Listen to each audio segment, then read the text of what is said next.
your assessment of how you guys did handling all the pressure that they brought at you? I mean, I thought we did pretty well, but, obviously we have to keep them off Tom. Tom took a couple hits, and I mean, that's everyone. It's a 11-man job, It starts with the offensive line, though, so we got to get Tom not get hit as much, He did get takes hits, he got up every time. We're pretty happy about that. It's got to feel good for you guys, he just pops back up and goes and plays the next play, right? Yeah, he will never say he's in pain, too. I mean, sometimes you can tell, but hey, you're right, Tom? Oh, yeah, I'm fine, I'm perfect. If someone comes over, he's like, yeah, he might have cracked ribs. It's like, Tom, just tell me you're good, come on, tell the truth. But he never tells you something's wrong. He never blames anyone. He just gets back up and plays the next play, which is pretty awesome. You have to like playing for a guy like that, even a quarterback, let alone, It's great, he doesn't point any fingers. He's one of those guys, it starts with me and it ends with me. So, he's not blaming himself, but he's like, I can do better. He's like, I know my players are going to play better, too, so we'll get better and we'll keep doing it. What's it like blocking Aaron Donald in practice? It's probably one of the worst things you ever imagine. and now you got Coach Schlieper, and he doesn't make any excuses.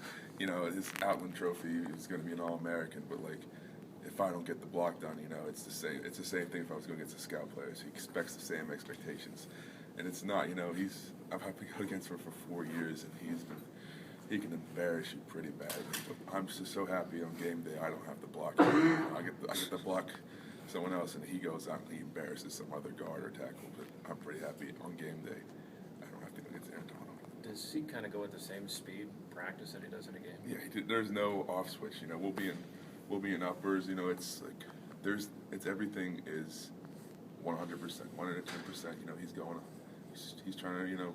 He's trying to get the quarterback like it's a game. He practices like that, and it's good for helping us play, but it kind of beats up your body when you're in practice. Should he be in the Heisman conversation? Do you think? I mean, did you see the numbers with the Dongan Sue? He's beating him out. So he was up for Heisman, right? And why not wrong? So I think he should be up for Heisman. But I'm a little biased because I want him to do good, so it makes me look better. Is it his coach? What is it about him that makes him so good, do you think? Because you can't play one thing. So one person has good speed, one person has good power. Let's say you stop Aaron Donald's speed, he's just going to run you over. So he's got everything. And the weird thing is he's not the biggest guy. So that's why he's not getting all the hype. But he plays like he's the biggest guy out there. So that's what matters. If you ever say, Coach, hey, that's Aaron Donald there, cut me a break. I wish that worked, because then I could just he goes up. Coach, you would be like, 97's across from you, Schlieper. He's going to fold now because Aaron Donald's there. It's like, I want to go, Coach.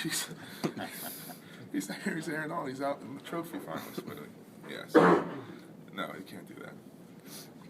Obviously, the offensive line is continues to get banged up with Adam now out for next game, and if there's a game after that, is this you guys just kind of used to that at this point and having to adjust with different guys in there on the fly? Yeah. I mean, like I said, we're tight knit group, but we've all practiced together. You want to get the same guy every time, but Montez is going to come up. He stepped up. What's his name? Dojo stepped up. Doran Johnson stepped up, and he had to play. It's nice to see the young guys and even the older guys come in and make good contributions. So it's good to see. Is it nice to have a guy like Montez be able to step in there who's been around rather than kind of a young guy who might not be ready for this yet? Yeah, definitely. He's experienced. He knows exactly what he's doing. He knows the play. So that's what it's good to have. What's the mood of the team this week? You got the bowl bed. You can focus on getting, I guess, a nicer bowl this week. Do you feel that maybe gives you guys an advantage, having less pressure than maybe Miami, who's trying to kind of steer the ship from where they were? Yeah, I think so. It's the pressure's not there as much, but you want to get a better bowl. You want to play. Get another win. You're not going to play. We're not going to shut down just because we have a bowl game. So we're going to go out there and get that 7th win. So we can have a better season. Is there a big difference between 6-6 and 7-5 with wins over Notre Dame and Miami? I think so. I think it's a huge difference. Every year I've played, we've ended 6-6 and gone to bowl game and lost, went 6-7. So I don't want that to happen. I want to get have a better record than I've ever had. So What's the mood also of the final game behind his field for a lot of guys? I try not to think about that because that's gonna be the last time I step on the field as a player. Last time I go out the locker room. So I'll reflect that, but you can't think about it now because you don't want to get caught up in that emotion. There will be some emotions though eventually, right? Oh, eventually, yeah. I mean, I'm an emotional person, so I'm not saying I'm going out and crying or anything. It's gonna be a tough day after that. You said you don't want to reflect, but you know, you look back in your 4 or 5 years here. What's the one moment that stands out? My third year, I wasn't playing at the time in South Florida when Luke Nicks went down, and I was called out in the field, and we came out. They were like 7th or something in the country at the time. We came out and we ran like 300 yards with Red Graham, and we won. You know, it was a big game, so it was the first time I got to play really. So that was probably my biggest moment. Are you sort of surprised that the way Miami sort of slipped a little bit? Yeah, I mean, I didn't see that coming. They started off real hot, you know, and it's like, I don't know what happened. They lost the Duke, lost Virginia Tech, and they've been falling, but they're not. I mean, they're obviously a great team, so they're gonna come out looking for something. But hopefully we keep our rise going, keep going down. They're known for speed at skill positions. What about on the line? They have skill guys or speed guys on the line too? Yeah, that's the thing. They have some really big guys. Like, they're listed 320, 330, but if you watch the film, they can move like they're 280. You know, so they got some good players. So we'll be worried about them a little bit, but we should be able to handle it. You hoping for some cold weather for the South Florida boys coming up this weekend? Our center, Artie Rao, keeps going, I just want one snow game. I go, I don't want to play in snow, Artie.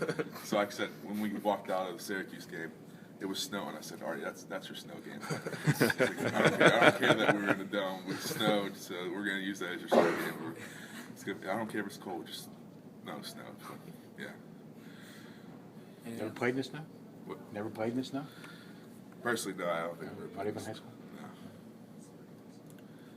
All right, anything else?